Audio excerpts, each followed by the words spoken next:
back to Super League action then after the all-too brief sojourn into the Challenge Cup. Richard Agar makes 3 changes with John, Wilkes and Mariano back at the expense of Wood and Amore, who dropped to the bench, and Walshaw, who misses out with a hamstring injury. So the Wildcats lineup reads Richie Mathers at full-back, on the wings Peter Fox and Ben Cockayne. In the centres, Dean Collis and Paul Sykes. Standoff is Isaac John, scrum half Tim Smith. On the front row, Andy Raleigh and Ollie Wilkes are the props, with Paul Ayton moving back into hooker. Danny Kermond and Frankie Mariano make up the second row, with Danny Washbrook at loose forward. On the bench, Kyle Wood, Kyle Amore, Vince Mellors and Matt James. Saturday night at the footy then finds 2 out-of-sorts sides, and Salford come in on the back of 3 league defeats, the same as the Wildcats, but buoyed a little by a cup victory over Whitehaven. There's 6 changes to the Reds lineup, as they have Luke Patton at fullback. On the wings, Jody Broughton and Ashley Gibson. Sean Gleeson and Joel Moon are the 2 centres. Standoff is Daniel Holdsworth, with scrum half Matty Smith. Props Shannon McPherson and Ifita Palacina. Wayne Godwin being the hooker. And second row, Matty Ashurst and Luke Adamson. Stephen Wild completes the lineup at loose forward. On the bench, Stuart Howarth, Chris Nero, Lee Jewett and Jordan James. And your referee this evening is Phil Bentham. And now let's hear it for the pride of West Yorkshire, your very own Wakefield, Trinity,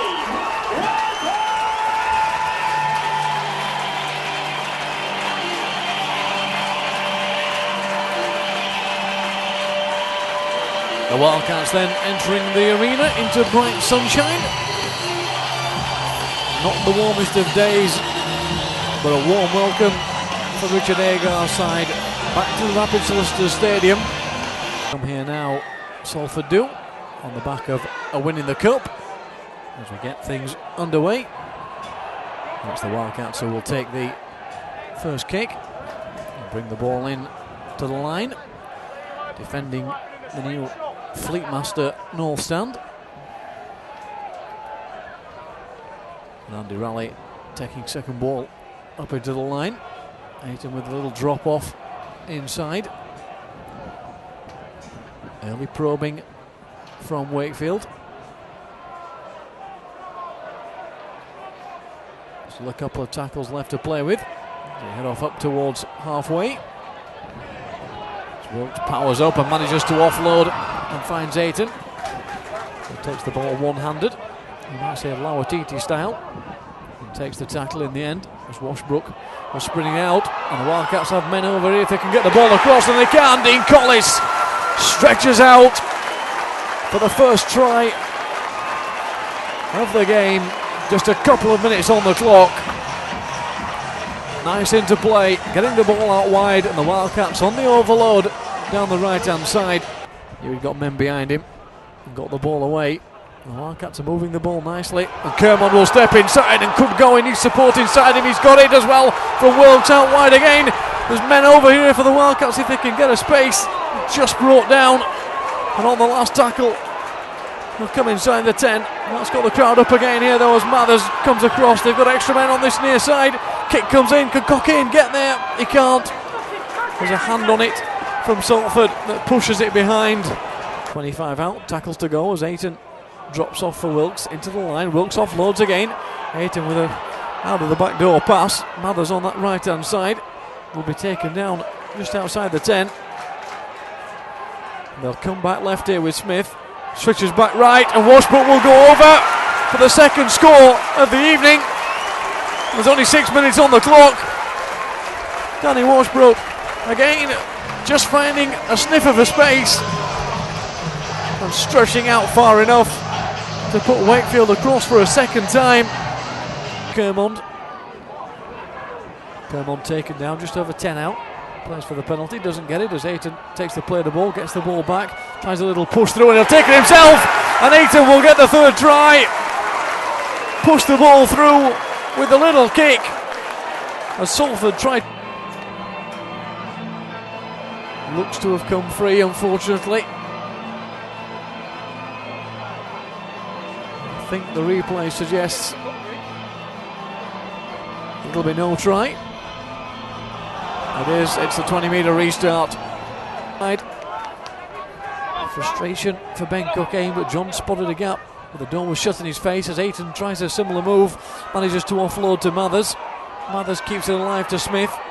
Smith dummies and takes it himself as Collis comes back inside. Dean Collis eventually brought down. Promising position for the Wildcats as the ball is taken high by Andy Raleigh. He's brought down a couple of metres short. Smith will go right, fake pass, Kermon takes it, referee says no.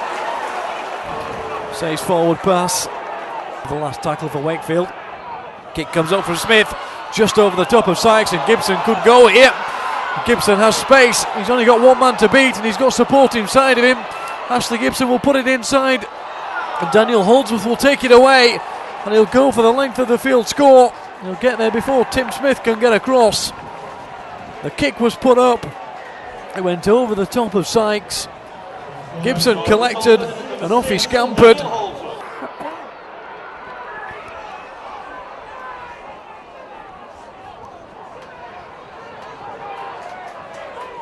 And Isaac John taking it right in, and Wakefield up over the 20. They'll come left to Smith. Smith steps away from one tackle, needs some support. Didn't have anything on his shoulder though, but the Wildcats in a good position on the last here as Mathers will take it in for Mariano. Can he reach across for the score? It looks like he can. The pass whipped into Frankie Mariano. And like Washbrook and Collis before him, he stretches across with the tackler clinging on inside the 20. Smith goes right into Mathers, up into the line. Collis gets away, gets it out to Fox, out of the back door, and Peter Fox will get the try. Beautiful little flick out of the back for Fox to run onto, and he had the space down the sideline. Salford just over the 40.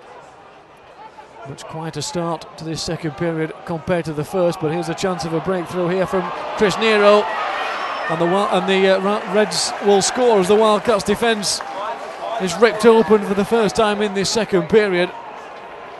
And Chris Nero finding a space through. He will spin it out for Washbrook. Washbrook on again, gets it out of the back door. Kyle Wood, better stuff from Wakefield, stretching Salford, but Salford scrambling across to make the tackle. Just over 10 metres out. Washbrook goes back left as the play starts to head right. A few calls from the fans behind for a penalty. Smith comes across and leaves it in the path of Mariano. On the last tackle then, Mariano is put to floor, and that will be another penalty here. Kick goes up, so do the flags. 24-12 up here as Gibson finally gets back to his feet. Holdsworth will put the high kick up. He's dropping into the gap, and it's been left, and oh dear, there was a chance there as Joel Moon raced into the line. The Wakefield defence just seemed to stop for a second. Time stood still. Moon didn't. Absolutely sprung out of the hands of Jordan James. Not quite sure how he managed to do that. It doesn't matter how, he lost possession, and Cockayne has found a gap, and Cockayne is away. He's got players in front of him though, and he has to come inside. Patton was there, and Stuart Howarth was among those who eventually made the tackle, and there'll be another penalty here for holding down. Too much again after the play. The ball visualises the ball heading over and puts the kick in. The fans are happy with it, so are the touch judges. The extra 2 points. One offloads for Patton again. Patton goes across right, manages to get away from one tackle, finds Chris Nero. He's wrapped up though by Paul Sykes and taken down just outside the 10. The whipped up pass over the top for Gibson, and as Gibson managed to get it over in the corner, referee wants a look at it. Back for the City Reds, we shall see now. TRY comes up, says he did get the ball down just before the toe touched the floor. Tackle then. Salford will put it up, will they? No, they'll take the run with Holdsworth. Holdsworth of Patton. They've got men over on this right hand side if they can get the ball free to Gibson, and Gibson has got away, and Gibson has scored again. And Ashley Gibson has scored his second try in the space of a couple of minutes. As Holdsworth takes the tackle, Smith will come left for Patton. Patton will spray it out towards Moon. On this left hand side, he drops it off for Broughton, who's brought down by Smith, Fox and Kermond. But Salford in an attacking position here. They'll go back across with Smith in for Holdsworth. Holdsworth drops it off again for Jewett, who manages to turn away from one tackle. Brought to ground just inside the 30. They'll come across left here for Holdsworth. Holdsworth again, Fox takes the gamble and comes up, smashes Patton to the floor, but he does manage to get the ball away. Fox and Patton are left flat on the floor as Moon goes down the left hand side trying to hold off. He's got it back inside. Oh, and he just couldn't take it in the end, and it drops out. Matty Ashurst doing everything he could to try and keep hold of the ball. There's concern here for two players with head injuries.